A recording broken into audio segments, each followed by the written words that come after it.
Alguns taxonomistas querem mudar nomes de espécies considerados tóxicos.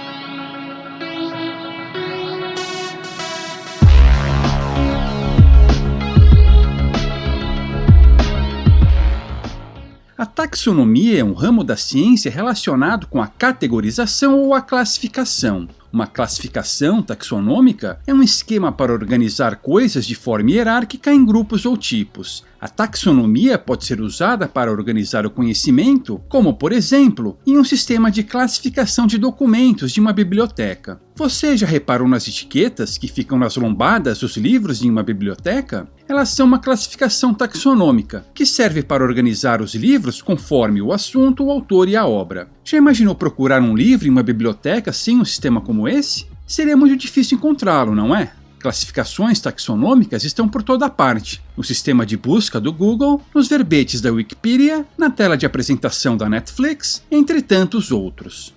Um campo da ciência em que a taxonomia é particularmente importante é a biologia, onde é usada para nomear, circunscrever e classificar grupos de organismos biológicos com base em características compartilhadas. Os organismos são inclusos em níveis taxonômicos cada vez mais abrangentes, em espécies, gêneros, famílias, ordens, classes, filos, reinos e domínios. O fundador do sistema taxonômico biológico moderno foi o botânico sueco Carl Linnaeus, que desenvolveu um sistema hierárquico para categorizar organismos e binomial para nomear as espécies. No sistema binomial, a primeira parte é o nome genérico, que identifica o gênero a que a espécie pertence, enquanto a segunda é o epíteto específico, que distingue as espécies dentro do gênero. Nós pertencemos ao gênero Homo e nele a espécie Sapiens.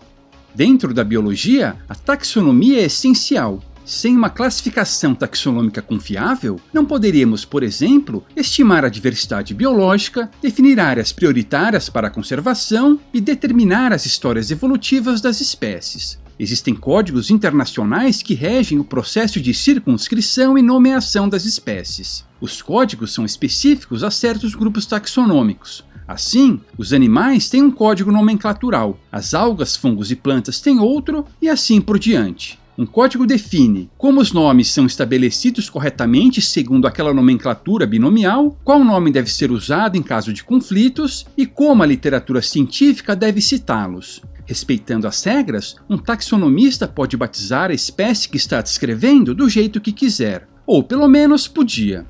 Recentemente, vários artigos têm sido publicados defendendo a troca de nomes científicos considerados inapropriados e culturalmente ofensivos. É mole. Por exemplo, dois dublês de botânicos, Timothy Hammer e Kevin Thiel, publicaram um artigo na Taxon em que propõe a rejeição de tais nomes. No melhor estilo revisionismo histórico, os dois autores defendem que nomes baseados em figuras históricas que consideram inadequadas sejam sumariamente banidos. E aí vem a dúvida óbvia.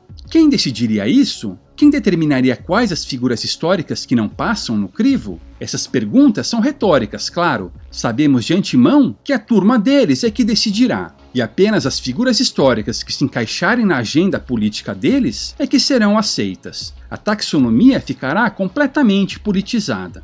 Já sabemos também que esse cancelamento começará com figuras claramente desprezíveis, mas se espalhará até que só reste uma meia dúzia de defensores da agenda permitidos pelo soviete. Porteira por onde passa um boi, passa uma boiada. O cancelamento também não ficará restrito às figuras históricas. Já existem propostas para o banimento de adjetivos considerados inapropriados pela turminha. Por exemplo, naquele mesmo periódico Taxon, Gideon Smith e Estrela Figueiredo propõem que sejam eliminados retroativa e permanentemente os epítetos com radical kafr, que em árabe significa infiel. Quando as espécies foram descritas, esse radical era usado como topônimo de uma região na África Meridional, sem nenhuma intenção de ofender. Ele é usado, por exemplo, na leguminosa Erythrina cafra.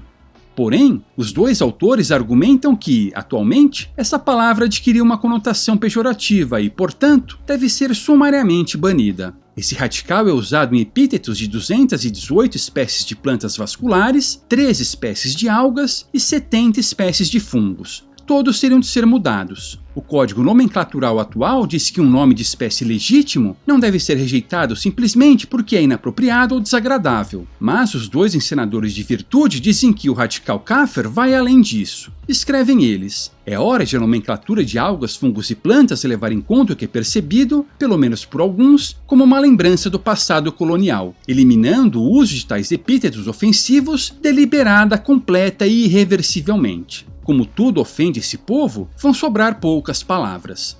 Um artigo publicado na Nature Communications Biology por Len Norman Gilman e Shane Wright defende que epítetos que chamam de coloniais sejam substituídos por epítetos que chamam de indígenas. De acordo com os autores, os primeiros são aqueles epítetos usados para homenagear colecionadores, patrocinadores, colegas ou empregados que, via de regra, viviam longe do local em questão. Os segundos são aqueles epítetos derivados dos nomes que eram usados tradicionalmente pelas comunidades locais. Claro que não pararia aí. Os epítetos baseados em atributos das espécies também poderiam ser alterados. Eles citam uma conífera neozelandesa, Prumnopithis taxifolia. Essa árvore é chamada pelos indígenas locais de matai. Portanto, ela teria o seu nome científico mudado para Prumnopithis matai.